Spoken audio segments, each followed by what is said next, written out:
Salam, diqqət mərkəzinə baxırsınız. 20-ci əsrdə dahi Albert Einstein deyirdi ki, elm gələcəyin açarıdır. Einsteynin kəşfləri sonda digər ixtiralarla yanaşı atom energetikası və nüvə silahını yaratmağa imkan verdi. Bu isə dünyanı dəyişdi. Qoca dünya bugün də dəyişir, özü də daha sürətlə. Odun kəşfi ilə başlayan elmi-texniki tərəqqi get-gedə daha da sürətlənir. Amma bu yalnız elm deyil. Bugün o dövlətlər güclüdürlər ki, onların elm və texnologiyaları var. Yalnız elmi olan dövlətlər gələcəkdə müvəffəqiyyətli ola biləcəklər. Bu sahəni inkişaf etdirə bilməyənlər digər dövlətlərdən həmişə asılı olacaq. Azərbaycanda elmin inkişafı mövzusunda media müsahibəsində Prezident İlham Əliyev də danışdı. Dövlət başçısının sözlərindən hiss olundu ki, bu sahə Azərbaycanın strateji inkişaf prizmasından onun üçün çox önəmlidir. Və burada söhbət yalnız ictimai və ya humanitar deyil, siyasi prosesdən gedir. Bugün diqqət mərkəzində Azərbaycanda elmin inkişafından danışacağıq. Görülən və görülməli olan işləri müzakirə edəcəyik. Mövzu müzakirəsi üçün studiyamıza dəvət etdiyimiz qonaqları sizə təqdim edirəm. Fizika İnstitutunun direktoru səlahiyyətlərini icra edən Elçin Hüseynov. Qarabağ Universiteti Klinikasının baş direktoru, Tibb və Sağlamlıq Elmləri Fakültəsinin dekanı Samir Babayev. Kimya İnstitutunun direktoru səlahiyyətlərini icra edən Əfsun Sucayev. Və Azərbaycan Dövlət Neft və Sənaye Universitetinin rektoru Rüfət Əzizov. Axşamınız xeyir, hörmətli qonaqlar, studiyamıza xoş gəlmişsiniz.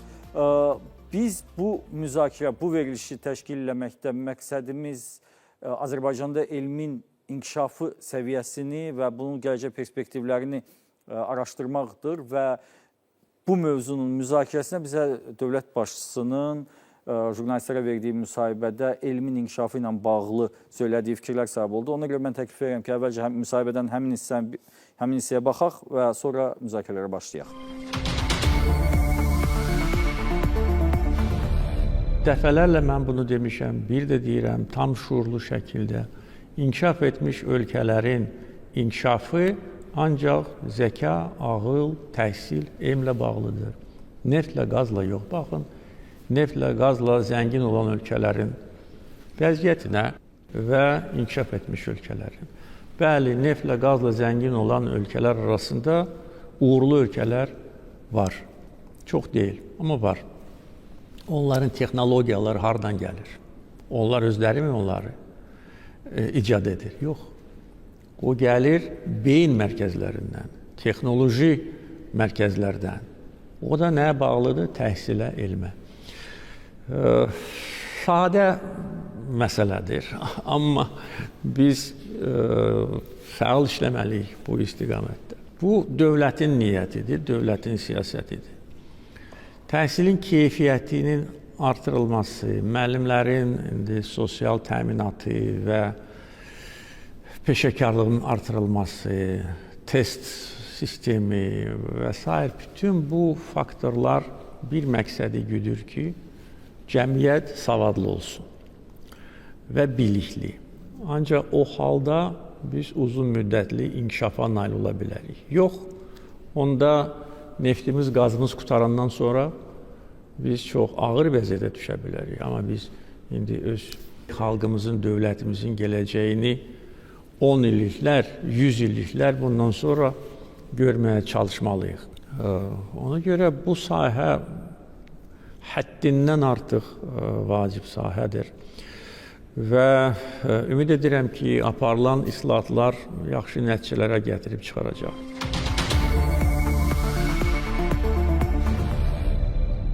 Elçin, mən dövlət başçısının fikirlərini eşitdik və gördük ki, prezident üçün bu elmin inkişafı nə dərəcədə vacibdir. Gəlin, danışaq, elmin inkişafı konsepsiyası Azərbaycanda nədən ibarətdir? Yəni, biz nələr edirik və etməliyik ki, elm inkişaf eləsin? Bəli, mən ilk öncə bütün tamaşaçıları salamlayıram. Biz nəzər salsaq, görərək ki, baxın, Azərbaycanda Elmlər Akademiyası sistemi var idi. 70 il bundan öncə yaranmışdı. Hamımız qəbul edirik ki, Elmlər Akademiyası sistemi ola bilsin ki, vaxtında kifayət qədər elmi işlərlə məşğul olub, kifayət qədər ciddi nəticələr alıb. Bizim Yusuf Məmmədəliyev kimi alimlərimiz var, bizim Həsən Abdullayev kimi alimlərimiz var. Biz bunu danmırıq. Bu var. Amma artıq zamanın tələbləri, zaman artıq inkişaf edir və texnologiya inkişaf edir. Buna görə də bu islahatlara getməyə, dünya ilə ayaqlaşmaq üçün bu islahatlara getməyə biz məcburuq, belə deyək. Təsadüfi deyil ki, Cənab Prezident 2022-ci təxminən 4 il bundan öncə Elm və Təhsil Nazirliyi yaratdı, Elm və Təhsil üzrə Dövlət Agentliyi yaratdı və son zamanlar həqiqətən də təqdirə layiq haldır ki, bu Elm və Təhsil Agentliyi, Elm və Təhsil Nazirliyi çox ciddi işlər görür, elmin inkişafı istiqamətində çox ciddi işlər görür. Mən burada bir neçəsini sadalamaq istəyirəm, qısa olaraq üzərindən keçmək istəyirəm. Məsələn, ilk olaraq o agentlik yaranana qədər stimullaşdırma yox idi. Alimlər arasında stimullaşdırma tədbiri yox idi. Yəni, bəzi universitetlərdə vardı, ayrı-ayrı universitetlər vardı, amma akademiya sistemində, institutların heç birində bu stimullaşdırma sistemi yox idi. Onlar stimullaşdırma sistemi tətbiq etdi. Məhz stimullaşdırma ilə artıq alimlər daha çox həvəsli oldular ki, kim çox iş görür, o daha çox pul alacaq. Yəni, elmi dərəcəni alıb ömrünün axırına qədər pul belə deyək də, onun üzərində dayanıb, yəni tutaq ki, 90-cı ildə kimsə hər hansı bir elmi dərəcə alıb, artıq 2025-ci ildir. Üzərindən 30 il keçib, 40 il keçib, adam ona görə nə dərəcədə doğrudur onun əmək haqqı almağı, əlavə məvazilər almağı və agentlik bu istiqamətdə çox həqiqətən də professional yanaşdı buna və dünya praktikasından istifadə etdi. Dünyada birmənalı alimlərin qiymətləndirilmə sistemi var. Birmənalı Web of Science var, Scopus var. Bu üzərindən alimləri qiymətləndirmək olur. Yəni, bütün dünya bu cür qiymətləndirir və nazirlik də bu cür yanaşaraq alimləri qiymətləndirib, mükafatlandırdı və bunun nəticəsi təxminən 3 ildir təxminən bu proses başlayıb. Artıq özünü göstərir, nəticə özünü göstərir. Azərbaycan alimlərinin beynəlxalq arenada məqalələrinin sayı artır. Söhbət əsl məqalədən gedir. Yəni, söhbət digər alimlərin Avropa ölkələrində, Amerika qitəsində, ümumiyyətlə dünyada inkişaf etmiş ölkələrin alimlərinin qəbul etdiyi məqalələrdən gedir. Yəni, onlar artıq birmənalı bu məqalələri sözün əsl mənasında elmi nəticə olaraq qəbul edir. Və bu çox təqdirə layiq haldır, mən hesab edirəm. Sizin fikriniz, Samim müəllim, necə olmalıdır və yaxud da nə etməliyik ki, Azərbaycan elmi dünyanın digər inkişaf etmiş ölkələrindən geri qalmasın və biz o elmdən töhfələri görək? Birinci, məncə, insanlar yetişdirməliyik. İnsanlar vacibdir. Yəni, elm işindən məşğul olanlar, alimlər, tədqiqatçılar, laboratoriya texnikləri. Ondan sonra məncə infrastrukturu vacibdir. Yəni, laboratoriyaların özləri ki, yəni, həm də maaşlar bu insanlar üçün infrastruktur, resurslar. İnteqrasiya çox vacibdir. İnteqrasiya deyəndə, yəni elm üçün deyil, ad üçün deyil, bir tətbiqi tərəfi olmalıdır deyə düşünürəm. Çox vacibdir. Elm dəyərləndirəndə də, bir məqalə dəyərləndirəndə, bir proyekt, bir qrant dəyərləndirəndə o tətbiqi tərəfinə mütləq baxılmalıdır deyə düşünürəm.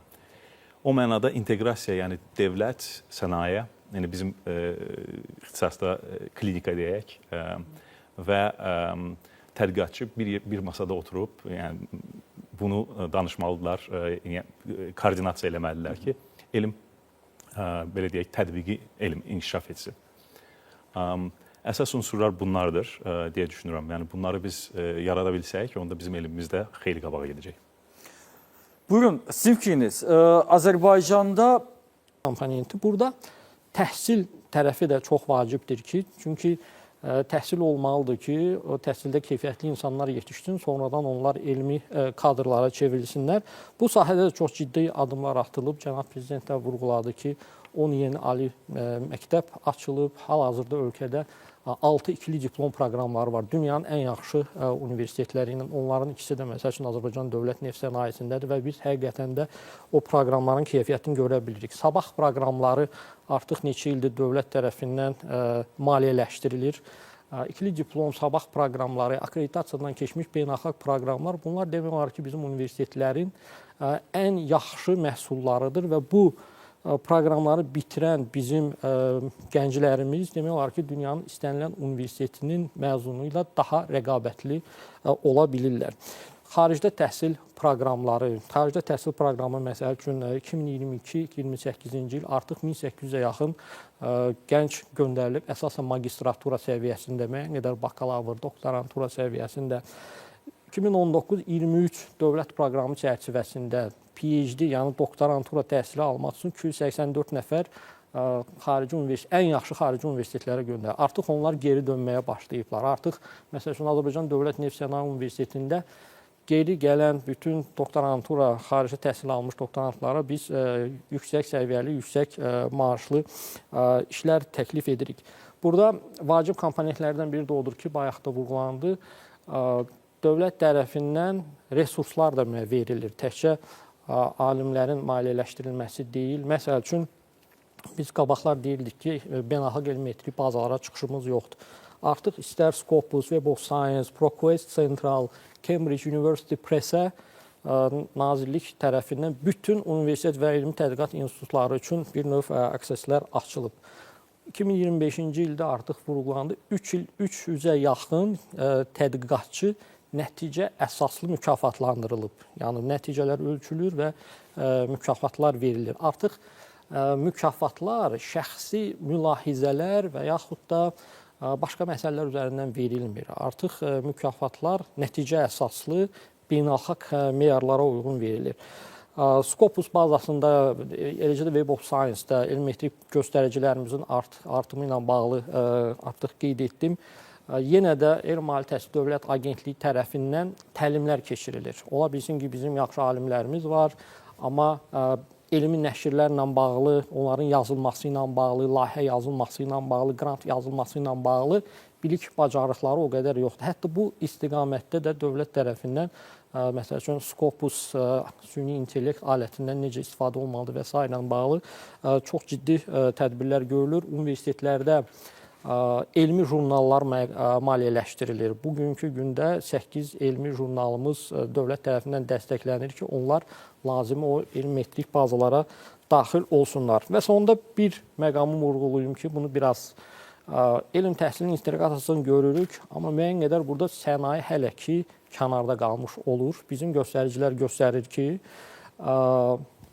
məqalələr var, onlar beynəlxalq jurnallarda da çap olunur, lakin onların sənaye ilə əlaqəsi çox yoxdur. Yəni, bir növ burada biz növbəti etap olaraq universitetlər təşəbbüsü ələ almalıdır və sənaye ilə əlaqə qura bilməlidir. Niyə yoxdur bu əlaqə? Çünki bugünkü gündə açığı sənaye universitetə güvənmir, universitetin də sənayədən o qədər də xəbəri yoxdur. Bu mənada İlkin etapda kiçik layihələrlə sənaye üçün hansısa müşavirlik xidmətləri göstərərək biz o güvəni qazanmalıyıq ki, artıq sonradan müəyyən maliyyələşmə də əldə edə bilək.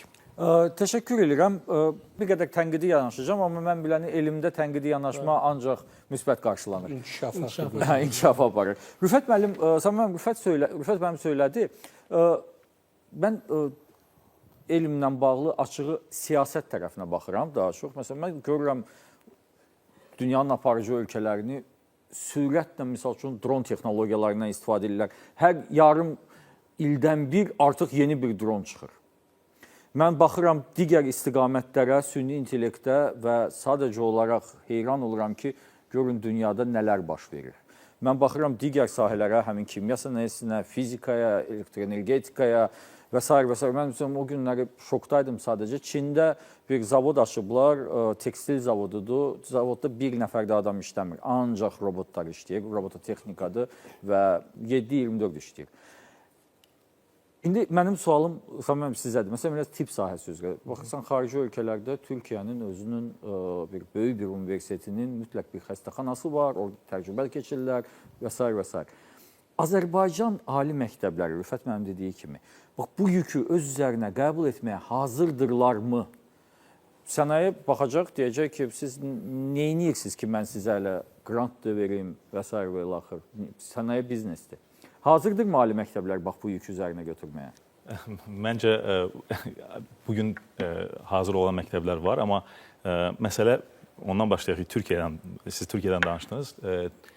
Məncə, bizim elmimizin durumu, yəni bu son, belə deyək, müstəqillik tariximiz təkcə deyil, bunu Sovetlərdən bu yana ələ almaq lazımdır deyə düşünürəm. Çünki Sovetlərdə çox bəsit, belə deyək, misallar var bunun üçün.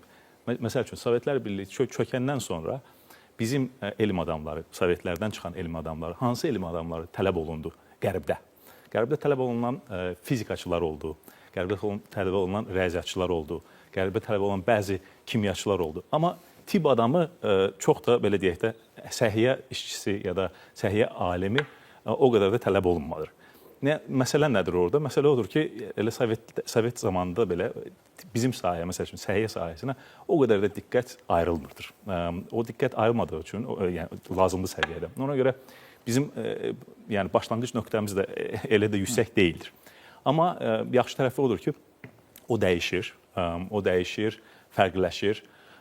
Bu gün görürük ki, elə Azərbaycan səhiyyəsində, yəni Türkiyədən məzun olmuş, Türkiyədən belə deyək də öz mütəxəssisliyini bitirmiş, rezidenturalarını bitirmiş, gələn bizim sistemə qatılan, səhiyyə sistemimizə qatılan küllü miqdarda həkim var. Və bu həkimlərin bir çoxu gələndə belə deyək də arzularla, royalarla gəlirlər ki, bəs biz burada elmlə məşğul olacağıq. Türkiyədə gördüyümüz, rezidenturada gördüyümüz elmi işlər də eləyirlər orada. Onu burada da davam edəcəyik. Amma reallığa düşürlər. Reallıq da nədir? Reallıq budur ki, hər tibb sahəsində bir elmi tədqiqat və bir klinika deyək, universitet klinikası. Onun əsas 3 missiyası var. 1 tədrisdir, 2 elmi tədqiqatdır, 3 xəstəyə xidmətdir. Bizdə bu 3 missiyadan bir missiya hər şey çevrilir, xəstəyə xidmət missiyasına çevrilir. Çünki və elmi tədqiqat, tədris entuziazma qalır. Bu yəni elm adamını səhiyyə sahəsində yetişdirmək üçün ona resurslar vermək lazımdır. Belə deyək, mentorluq eləmək lazımdır. Mentorluq məsələsində, məsəl üçün, mentorluq rəsmi rəhbərlik deyil. Mentorluq, bunu artıq Qərbdə coaching da belə deyirlər. Yəni mentorluğun üstü, mentorluq ağıl öyrətməkdir. Coaching, belə deyək, əlindən qolundan tutub bir şeyi göstərməkdir həm də eyni zamanda. Mentorluq lazımdır 1. 2, resurslar lazımdır. Resurs dediyim, konferanslara qatılma imkanı, vaxtı, qrantlar, maaş, laboratoriya, bunlar lazımdır. Üçüncüsü, bunlardan başqa perspektiva lazımdır. Perspektiva dediyim, yəni hər elm adamı 5 il içində nə olacam mən, onu deyə bilməlidir. Deyə bilmirsə, onu qabağında çox aydın deyilsə və bunu sistem də ona heç bir vəd etmirsə, onda beyin göçü qaçınılmazdır. Sizin fikrinizdə Elçin müəllim, universitetlər qarşılaya bilərmi? Məsələn, bütün yükü öz üzərinə çəkə bilərmi? Və yaxud da 50%-ni çəkə bilərmi? Mən də Əfsun müəllimin fikirlə razıyam. Bugünkü gün hesab edirəm ki, ola bilsin ki, 5 ildən, 10 ildən sonra qarşılaya bilər. Bugünkü gün mən hesab edirəm ki, qarşılaya bilməz. Niyə qarşılaya bilməz?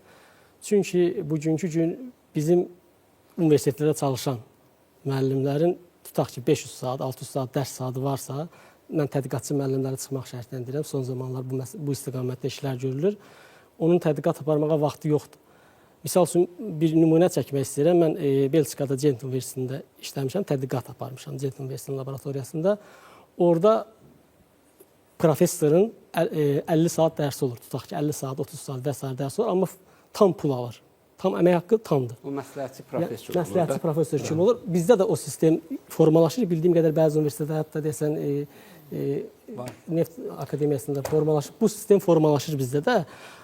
Amma ki, digər tərəfdən biz nəzər salsaq inkişaf eləmiş ölkələrə ixtisaslaşmış institutlarda adətən həm texniki baza deyək, həm potensial adətən daha çox olur. Digər ölkələrdə də belədir. Yəni Azərbaycanda tək belə digər ölkələrdə adətən tutaq ki, məsəl üçün, əgər biz fizikadan danışırıqsa, fizika Azərbaycan Respublikasında fizika institutunda daha çox inkişaf edir. Nəinki digər universitetlərin daxilində olan fizikalar. Çünki avadanlıq baxımından çoxdur, praktikası var. Ümumiyyətlə, bu sahədə ixtisaslaşmışdır. Yəni, adamların səhərdən axşama qədər gördükləri iş təcrübə aparmaqdır. Elmi inkişaf etdirməkdir. Yəni, ümumiyyətlə, yaxşı olardı ki, təbii ki, sistemli şəkildə, yəni bir çox ölkələrdə bu praktikada var ki, tutaq ki, fizika institutunda A avadanlığı var, kimya institutunda B avadanlığı var. Ən yaxşı variant bu olardı ki, onlayn sistem yaradardıq. Mən gedib kimyanın üstündəki avadanlıqdan istifadə edə bilərdim və yaxud da digər universitetdəki avadanlıqdan və oradakı alim də gəlib bizim institutda və digər institutlarda olan avadanlıqlardan istifadə edə bilərdi. Bildiyim qədər bunun üzərində işlər gedir, hələ ki tam olaraq tamamlanmayıb. Murad müəllim, burada laf elə bizim Ali Attestasiya Komissiyasında fəaliyyət göstərməyimiz imkan verir ki, yerinə yetirilən işlərin, dissertasiya işlərinin keyfiyyətinə baxaq. Məsələn, texnika sahəsi ilə müdafiə olunan işlər var. amma texnoloji işləmələr yoxdur. Tətbiq budur da. Yəni texnoloji işləmə olmalıdır ki, sənayedə tətbiq olunsun və yaxud transfer olunsun. Ondan gələn gəlirlər ölkə iqtisadiyyatına. Yəni əslində məndə niyəsə belə təsəvvür var. Bəlkə bu təsəvvür yanlışdır və siz indi deyəcəksiniz ki, Murad, sən tamamilə yanılırsan. Məndə sanki belə təsəvvür var ki, bizdə bəzi elmi işlər, araşdırmalar sadəcə bu araşdırmanın aparılması üçündür. Məsələn, təkər çox vacib bir şeydir. Avtomobil sənayesində istifadə olunur və alim oturur əsaslandırır ki, təkər həddindən artıq vacibdir. Və hamı da deyir ki, əla, təbrik edirik səni, çox gözəl müdafiə elədin bu mövzunu, təkərin vacib olduğunu sübut elədin. Velosiped icad elədik, amma bir irəliləyiş olmadı. Məndə niyəsə belə təsəvvür var. İcazənizlə mən məsələyə biraz konseptual baxaq.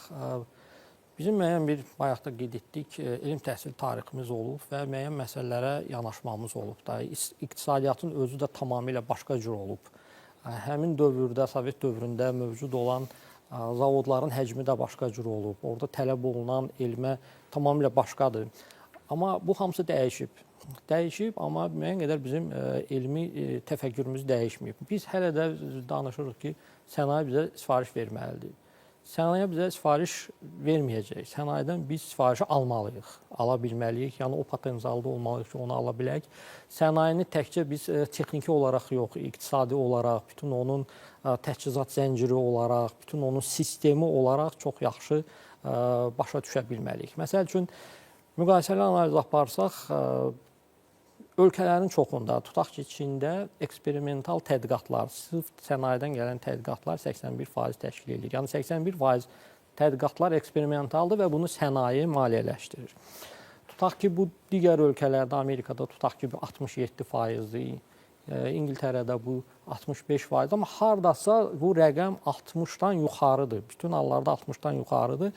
Fundamental tədqiqatlar hardasa 5%, 10% uzağı təşkil edir. Yəni fundamental dediyimiz bizim daha çox məşğul olduğumuz, hansı ki o nəzəri bilikləri gücləndirməklə bağlıdır. Onlar çox kiçik bir hissəni təşkil edir əslində və onlar daha çox maliyyələşdirilir, tutaq ki, elmi qrantlar vasitəsilə dövlət tərəfindən. Əsasən universitetlər özləri müəyyən potensialı formalaşdırıb həmin o sifarişləri ala bilməlidirlər. Məsəl üçün, bugünkü gündə Nefqaz sənayesində Azərbaycanda 3 dənə böyük operator şirkət və onların çoxlu kontraktorları var. Və onlar bir çox müşavirlik işlərini hansısa peşəkar xarici şirkətlərə verirlər. Çünki o potensialı bizdə görə bilmirlər. Mən əminəm ki, o potensialı bizdə görə bilsələr, niyə də onu bizə verməsinlər? Amma o potensialı bizdə görə bilmək üçün ilk olaraq biz onların dilində danışa bilməliyik. Onların dilində layihə şəklində təqdim edə bilməliyik. Həqiqətən də sistemli şəkildə bütün o problemləri bir növ universitetə gətirə bilməliyik. Bununla bağlı, yəni burada əslində çox çətin bir məsələ yoxdur.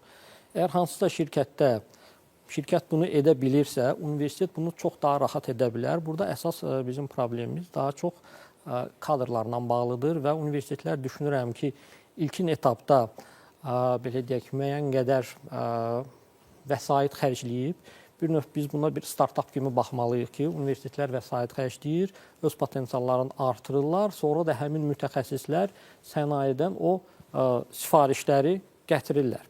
Bunu gətirdikdən sonra, məsəl üçün, universitetin 3 cür gəliri ola bilər. Biri institusional gəlirdir, hansı ki, dövlət sifarişindən və yaxud da tələbələrdən gəlir, yəni bu təhsillə bağlıdır. Biri ola bilər tədqiqatdan gəlir, üçüncüsü də ola bilər sənaye servisdən gəlir, yəni ixtisas artırma, sənaye təlimlərin keçirilməsi və s.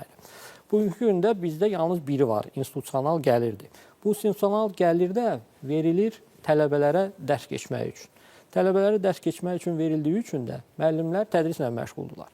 Sənayedən gəlir əldə olunandan sonra həmin o sənayədən gələn gəliri biz elə yenə də öz alimlərimizə verib onların yükünü, tədris yükünü biz azalda bilərik. Çünki o maliyyə tədrislə bağlı verildiyi üçün institusional biz o yükü azalda bilməyəcəyik. Düzdür, bunu müəyyən bir etapda edə bilərik ki, yəni müəyyən mərhələdə vəsaitlər xərcləyək. Məsələn, Azərbaycan Dövlət Neft Sənaye Universiteti olaraq bir tədqiqatçı müəllim statusu müəyyən etmişik. Bizim tədqiqatçı müəllimlərimizin bəziləri 3 dəfə, bəziləri 2 dəfə daha artıq maaş alırlar. Yəni təqribən burada söhbət gedir 5-6 min maaşdan bir tədqiqatçı müəllim alır və onların dərs yüklərinin də azalmışıq və müxtəlif tədqiqat klasterlərinin idarə olunması onlara tapşırılıb. Amma onlardan da bizim gözləntilərimiz var. Gözlənti var ki, gələcək 2 ildə siz hansı işləri görməlisiniz, nə qədər universitetə maliyyə resursları cəlb etməlisiniz və bu ildən belə deyək, bütün müəllimlərlə bağlı da bizim o diferensial əmək haqqı sistemimiz var. Məsələn, 2025-ci ildə Azərbaycan Dövlət Neft Sənaye Universiteti 3 milyon manat diferensial əmək haqqı verib öz əməkdaşlarına sırf elmi tədqiqatlarla bağlı, yəni elmi nəticələrlə bağlı. Amma bu ildən biz artıq həmin o meyarlara, məqalə çapı və onların keyfiyyəti ilə yanaşı sənayedən gələn gəlirləri də bir koeffisient olaraq, bir meyar olaraq əlavə eləyəcəyik ki, hansı tədqiqatçı, hansı müəllimimiz sənayedən daha çox gəlirlər universitetə gətirə bilirsə, onun diferensial əmək haqqı da bir o qədər də çox olacaq. Yəni, təcrübə göstərir ki, biz meyarları, motivasiyaları hansı tərəfə istiqamətləndiririk,sə həmin istiqamətdə bizdə inkişaf baş verir.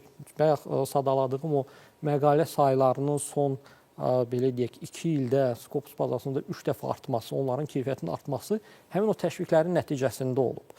Düşünürəm ki, burada da biraz artıq bu növbəti etapdır. Burada biraz bizə vaxt lazımdır ki, həmin o gənc kadrlarla, sənaye ilə biz əməkdaşlığı qura bilək. Buyurun, araya girmək istəyirəm. Rüfət müəllimlə tam razıyam. Məncə təməldə problemimiz elmi araşdırmalarda başlayanda daha çox metoddan başlayırıq. Əlimizdə bir alət var ya, metod var. Ona uyğun problem axtarırıq ki, o problemi çözək. Amma əslində dünyada praktik elmlə məşğul olanlar problemdən başlayır. Ortada bir problem var. O problemi çözmək üçün metod qoyulur və elmi araşdırma olunur. Amma biz, cənab prezidentin də bu müsahibəsində dediyi kimi, biz kompakt ölkəyik. Bizim resursumuz sonsuz deyil, məhduddur. Ona görə prioritet sahələr məncə olmalıdır, prioritet sahələr seçilməlidir. Bu, deyək ki, təhsil ola bilər, kənd təsərrüfatı ola bilər, səhiyyə ola bilər, rəqəmsallaşdırma olar və başqaları. Və əsas gücümüzü o yöndə elə bir konsentrasiya eləmək daha uyğun olar deyə düşünürəm. O yoldayıq, elə görünür. Çünki bu elmi tədqiqat institutlarının da konsolidasiyası məncə onun bir parçasıdır. Yəni, siz demək istəyirsiniz ki, dövlət müəyyənləşdir. Mən dövlət dedim, çünki ən böyük bizdə maliyyə yatırımı ayıra biləcək dövlətdir. Dövlət özü üçün müəyyənləşdirməlidir. Mənə lazımdır informasiya, kommunikasiyaları, texnologiyaları, mənə lazımdır, misal üçün, səhiyyə, mənə lazımdır metallurgiya, neft kimyası və bu istiqamətdə elmi araşdırmaları maliyyələşdirməlidir. Bunun iki tərəfi var. Yəni, təbii ki, sənaye tərəfi var. Sənaye də bunu bizdən istəyə bilər, amma bizdə ən böyük oyunçu hələlik dövlətdir və dünyada da bir çox yerdə elədir. Amerikanın özündə də belə, məsələn, səhiyyə sistemində səhiyyəyə araşdırmaya, elmi tədqiqata yatırım çox olmur. O qədər olmur bəlirli sahələrində. Ona görə orada NIH deyə, National Institute of Health, böyük bir dövlət qurumudur ki, əsas grantları ayıran da odur. Və o da dövlətin stratejik dediyimiz nöqtələrinə, stratejik sahələrinə o pulu yönləndirir. Belə bir seçim dövlət tərəfindən aparılıbmı və yaxud da aparılmasının işartılarını görürükmü biz? Əslində, ümumiyyətlə, mən düşünürəm ki, biz ümumi yanaşmada 2 hissəyə ayıra bilərik elmi tədqiqatı. Bir fundamental tədqiqat, bir də sənaye yönümlü tədqiqat. Təxminən aşağı-yuxarı bütün dünyada fundamental tədqiqatlara dəstək olan birmənalı dövlətdir. Yəni, çünki, misal üçün, Marsın üzərində su axtarışından biz gəlir əldə edə bilməyəcəyik. Yəni, bu mümkün olan bir şeydir. Dövlət orada dəstək olur ki, orada su axtaraq. Amma ki, tutaq ki, neft məhsullarının bayaqları müəllim qeyd etdi, haradasa tətbiq eləməkdən biz gəlir əldə edəcəyik. Bu zaman sənaye müəssisələri burada maraqlıdır. Yəni, sənaye müəssisələri maraqlanır. Təbii ki, burada, məsələn, bəzi ölkələrdə belə bir praktika var ki, həmin sənaye müəssisələrinə də dövlət təsir edir. Misal üçün, vergidən azad edir və yaxud da vergisini azaldır ki, elmə dəstək olduğunuza görə, tutaq ki, misal üçün deyirəm, 10% vergi ödəyirdinizsə, elmə dəstək olduğunuza görə 5% ödəyəcəksiniz və s. Bu kimi yanaşmalar var. Bu, səhv etmirəmsə, Avstriyada təxminən belə bir sistem işləyir. Orada mənim şəxsən tanıdığım bir Azərbaycanlı var. O işləyir tədqiqat, o işləyir sənaye sayəsində. Amma deyir, biz verginin bir qismindən azadıq. Çünki universitetlərə dəstək oluruq. Universitetlərdə elmi tədqiqatlara dəstək olduğumuza görə dövlət bizi oradan azad edir. Yəni burada elə bil ki, sanki qarşılıqlı anlaşma kimi bir yanaşma var. Elçin müəllim dediyinə də bir kiçik bir əlavə eləmək istəyirəm ki, yəni dövlət həm o fundamental sahələrdə vacibdir və yüksək riskli sahələrdə də vacibdir. Məsəl üçün bu gün Elon Musk'ın SpaceX-i demək raket fırlayır, ondan sonra o enir. Amma bu dövlətin dəstəyi olmadan mümkün olmazdır. Yəni bu da vacibdir. Bəzi riskli sahələrdə sənaye çox da belə yaxınlaşmır universitetlərə, amma dövlət dəstəyi ola bilir. Buyurun, siz bitirin. Amma adətən ümumiyyətlə belədir ki, fundamental elm öncə formalaşır, yəni fundamental elm inkişaf edir, sonra sənayeyə keçir. Yəni bu da uzun müddətli vaxt alır. Bizdə bəzən yanaşma ola bilər ki, yanlış yanaşma olar ki, tutaq ki, bu günləri 1 milyon manat pul ayırdıq, sabah onu 2 milyon manata çevirmək elm sayəsində demək olar ki, qeyri-mümkündür. Çünki bu zaman alır. Yəni ilk öncə 3 metr uçan bir dron düzəltməliyik, sonra bu olacaq 6 metr, sonra olacaq 100 metr, sonra bu uçacaq Marsa və yaxud da Aya uçacaq. Yəni biz sadədən mürəkkəbə getməliyik. Yəni fundamental öncə möhkəmlənməlidir ki, yavaş-yavaş onun üzərində sənaye əhəmiyyətli işlər görülsün. Buyurun Nəsrullah.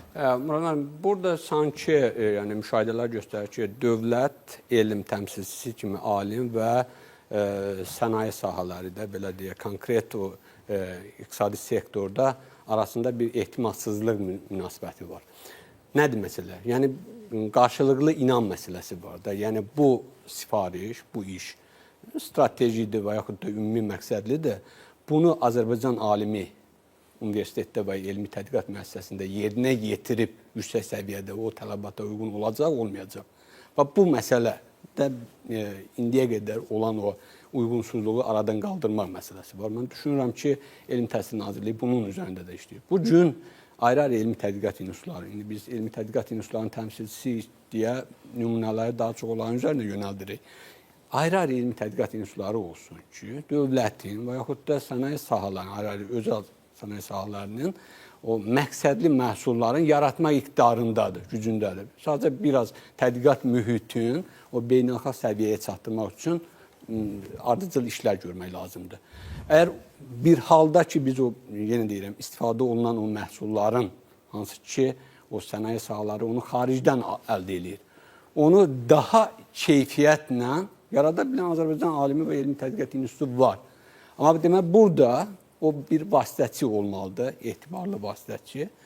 Sənaye sahəsi və yaxud da elə deyək, dövlətin, təşkilatın inandırmalıdır ki, bunu Azərbaycan alimi edəcək. Mən sizə əmin edə bilərəm ki, 2-3 il ərzində biz Bu vasitəçi kim ola bilər? Elm Təhsil Nazirliyi, dövlət qurumu ola bilər, bəli. Çünki mərkəzləşmiş icra hakimiyyəti orqanı kimi hal-hazırda o funksiyanı Elm Təhsil Nazirliyi yerinə yetirir. Mən düşünürəm ki, burada bir neçə yerə məsələni bölmək olar. Yəni, hər şeyi biz dövlətdən gözləməməliyik də. Düzdür, prioritet sahələr, indi hansıdırsa o prioritet sahələr müəyyənləşdirilib, müəyyən dövlət dəstəyi ola bilər. Bu, daha çox fundamental elmlərdə, fundamental tədqiqatlarda elmi qrantlar şəklində ola bilər.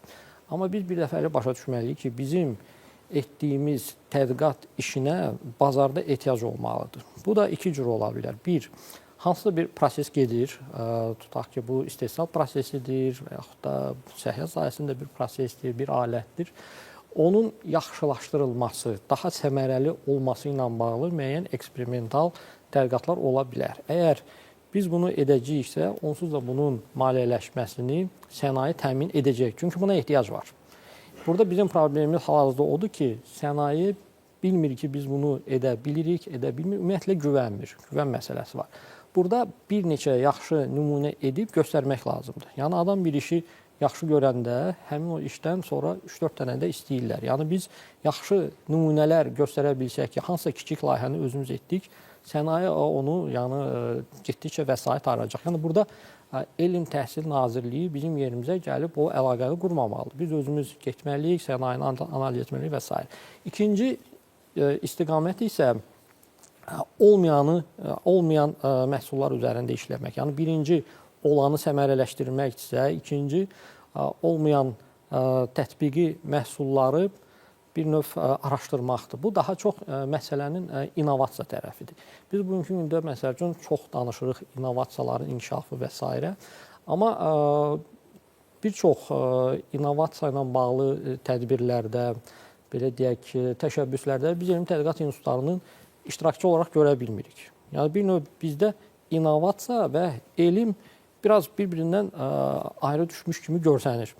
Düzdür, burada ciddi şəkildə təşviqlər var, amma hələ ki bunu biz ayrı görürük. Daha çox ölkədə olan innovasiya, o innovasiya müsabiqələrində olan layihələr daha çox biznes model innovasiyaları üzrədir. Yəni müxtəlif sistemlərə, bioloji, mexaniki, fiziki sistemlərə, informasiya texnologiyalarının tətbiqi ilə bağlı biznes model innovasiyalardır.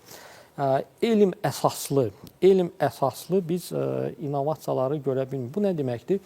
Ola bilsin hansısa bir elmi araşdırma var, onun nəticəsi var. Bunun iqtisadi əsaslandırması, bunun müştəri tərəfi, bazarda həmin o məhsulun digər məhsullarla müqayisəli analizi, ümumiyyətlə nə qədər əhatəlilik dairəsi, hansı ölkələrə satıla bilər və s. Bu, yəni elmin, kəşfin bir növ innovativ məhsula çevrilməsi ilə bağlı bir prosesdir ki, burada biz istərdik ki, bizim o alimlərimiz, Elmi Tədqiqat İnstitutunda olan alimlərimiz aktiv şəkildə iştirak etsin. Bunun üçün də alim olmaqla yanaşı, yaxşı tədqiqat menecerlarına ehtiyac var ki, onlar elmi biliklərlə yanaşı, eyni zamanda onların müəyyən qədər strateji, maliyyə ilə bağlı müəyyən təsərrüfatları olsun. Mən bu sizin çıxışınızdan bir qısa sual çıxartdım özüm üçün. Alim heç də həmişə yaxşı menecer deyil. Bəli. Bu 100%.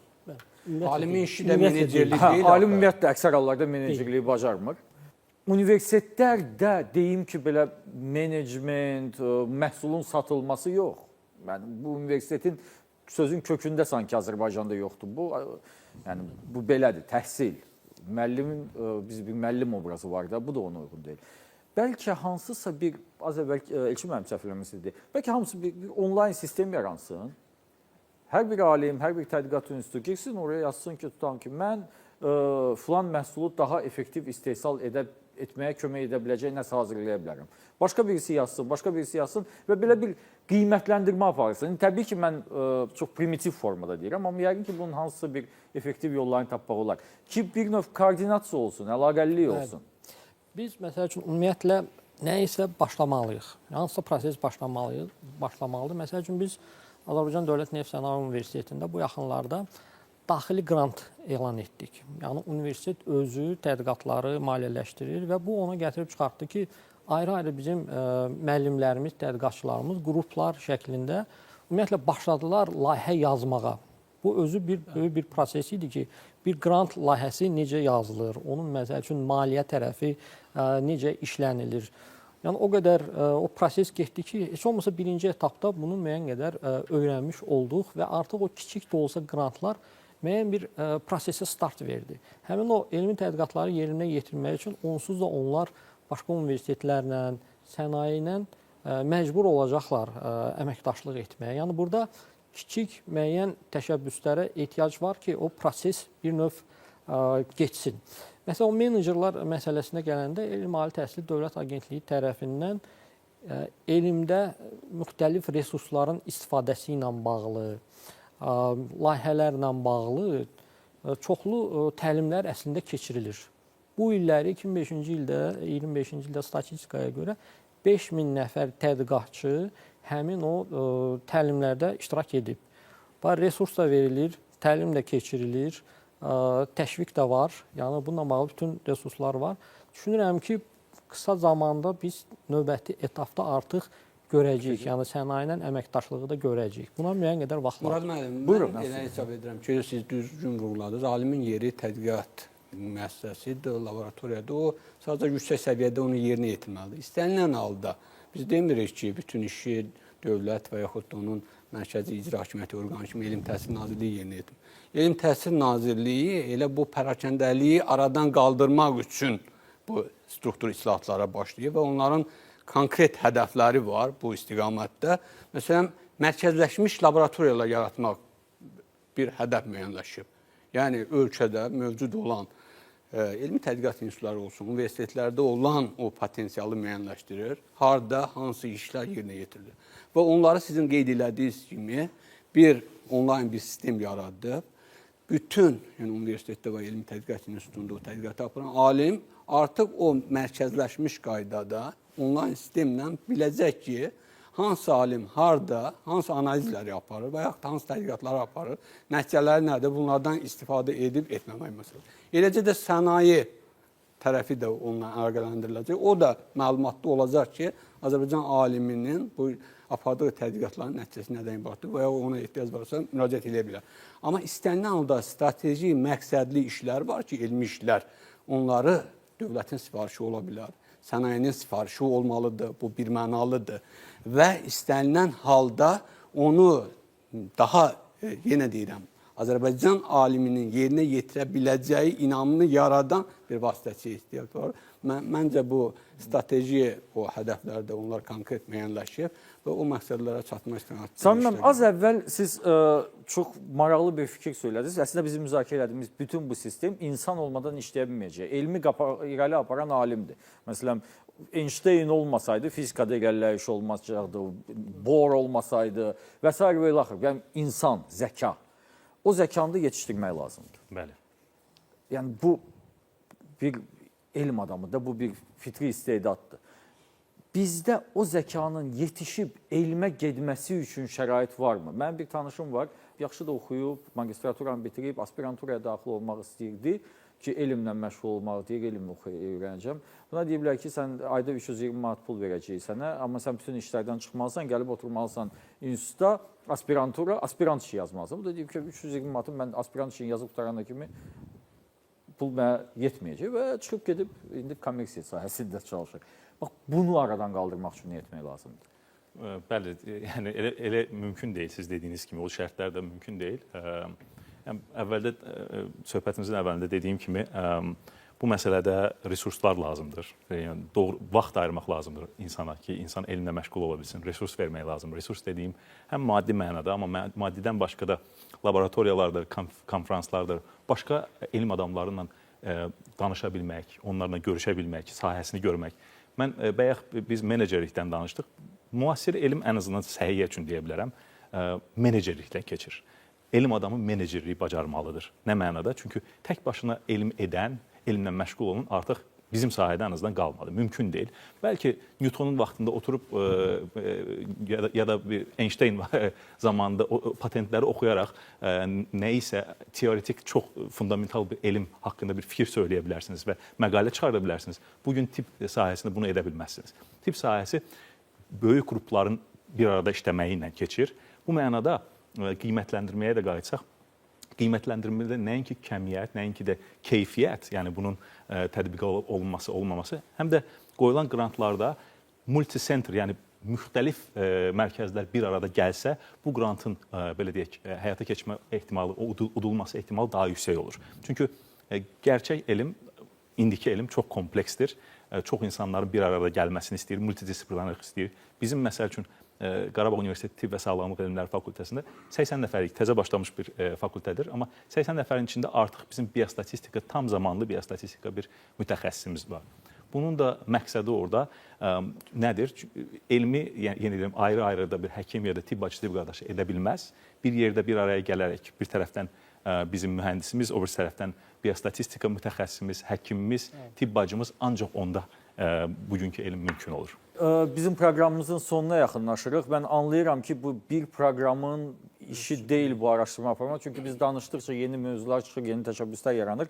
Mən sizdən bir bu sahənin adamı kimi soruşmaq istəyirdim. Bilirsiniz, insan həmişə görmək istəyir. Bu insanın xasiyyətində var da. Nəsə bir iş görüləndə deyir, bunun nəticəsi nə vaxt olacaq? Sizin fikrinizcə, bugün aparılan islahatlar, bugün görülən işlərin nəticəsini biz, dövlət, cəmiyyət, vətəndaş olaraq nə vaxt belə əlimizlə hiss eləyə biləcəyik? Buyurun Eşmən. Mən hesab edirəm ki, bu ayaqlarda qeyd elədim, elmi işlərdən, elmdən real nəticə gözləmək üçün, yəni bu gün etdik sabah nəticə gözləmək biraz sadəlövlük olar. Hesab edirəm, yaxın 5 ildə, 10 ildə bunun real nəticəsini biz görəcəyik. Yəni bu islahatlar hər halda məncə hesablanıb artıq növbəti 5 ilə 10 ilə ki, yəni təxminən 5 ilə 10 ilə sonra artıq biz real görəcəyik ki, fizika institutunda və yaxud da kimya institutunda və yaxud da digər institutlarda və yaxud da digər sahələrdə, universitetlərdə real nəticə var. Yəni artıq sənayedə hər hansı bir şey istehsal olunur, sırf Azərbaycan aliminin təklifi ilə istehsal olunur və o qarşılıqlı əlaqələri var. Yəni mən hesab edirəm növbəti 10 ildə təxminən real nəticə görəcəyik. Buyurun Nəsrə müəllim, sizin fikriniz? Burada mən kimya istiqamətində bir tədqiqatın, tətbiq yönlü tədqiqatın nəticəsinin laboratoriyadan çıxıb, sınaqdan, istehsal sınaqlarından keçib, istehsala prosesinə qatılmasına ən azı minimum 7 il vaxt lazımdır və ona xərclənəcək milyonlar lazımdır. Mən düşünürəm ki, burada aydın təsəvvürlər var. Şəxsən cənab nazir Emin Əmrullayevin gənc alimlərin bir klubu ilə görüşündə o konkret iki məqsədi aydın açıqladı. O bildirdi ki, birinci növbədə biz maksimum çalışırıq ki, tədqiqatın aparıldığı laboratoriyalara və o laboratoriyada çalışan alimlərə əlverişli tədqiqat mühiti yaradan. Əgər o ağırlıq laboratoriyalara, o alimlərə, təbii ki, istedadlı gənc alimlərə yönələcəksə, biz elə 10 ildən sonra yaxşı nəticələrin şahidi ola biləcəyik. Rüfət müəllim, sizin fikriniz? Mənim fikrim odur ki, nəticədən çox burada dinamika çox vacibdir. Yəni nəyisə birdən nəticə onsuz da çevrilməsi biraz uzun çəkə bilər. Əsas odur ki, daha yaxşı olsun. Hər keçən gün, hər keçən il daha yaxşı olsun və biz bu nəticələrini və dinamikanı artıq görürük də. Məsəl üçün son dövrdə, son 10 ildə elm təhsil sahəsində aparılan islahatlar, xüsusilə təhsil sahəsində aparılan islahatların biz artıq nəticələrini görürük. Bu günləri məsəl üçün ümumi təhsildə xüsusilə aparılan islahatlar, istər müəllimlərin işə qəbuludur, müəllimlərin sertifikasiyasıdır. Artıq demək olar ki, biz bütün bu məsələlərimizi, böyük məsələlərimizi həll etmişik və orada da davam etməliyik. Ali təhsil və elmdə islahatlarımız biraz daha gec başlayıb. Biz qəbul etməliyik ki, bugünkü gündə ümumi təhsildə islahat sürəti ali təhsil və elmdə olandan 10 il qabaqdadır. Demək olar ki, 10 il qabaqdadır. Amma düşünürəm ki, biz ali təhsildə də, yəni təhsil istiqamətində də ciddi artıq uğurlar var. 9 universitetimiz artıq QS reytinqlərdə, dünya reytinqlərinə düşməlidir. Times Higher Education'da 4 universitetimiz var. 10 il qabaq biz ümumiyyətlə bilmirdik də, yəni bu reytinqlərə necə düşürlər, hansı meyarlar var orada. Artıq bütün universitetlərdə bundan bağlı iş aparılır, təşviq mexanizmləri, gənc kadrlar universitetlərə ciddi şəkildə cəlb olunmaqdadır və artıq universitetlərdə sistemli düşünən gənc kadrlar var ki, hansı ki bilir ki, təhsildə islahatlar maliyyə tələb edir, hər bir fəaliyyət planının bir maliyyəsi olmalıdır, fəaliyyət planı, strateji planla necə bağlıdır, ümumiyyətlə bu gedib kafedralara, dekanlıqlara qədər necə çatmalıdır, biz artıq bunu görə bilirik və düşünürəm ki, burada dinamikanı izləmək çox vacibdir. Amma sırf Azərbaycan Dövlət Neft Sənaye Universiteti olaraq onu deyə bilərəm ki, uzağı 2 ildən sonra Azərbaycan Dövlət Neft Sənaye Universiteti Azərbaycanda olan ən adı neft-qaz sahəsində çalışan operator və kontraktor şirkətlərin bütün problemləri ilə bağlı müşavirlik xidmətləri göstərə biləcək. İnşallah. Buyurun, sizin fikriniz Sami. Kollegalarla razıyam.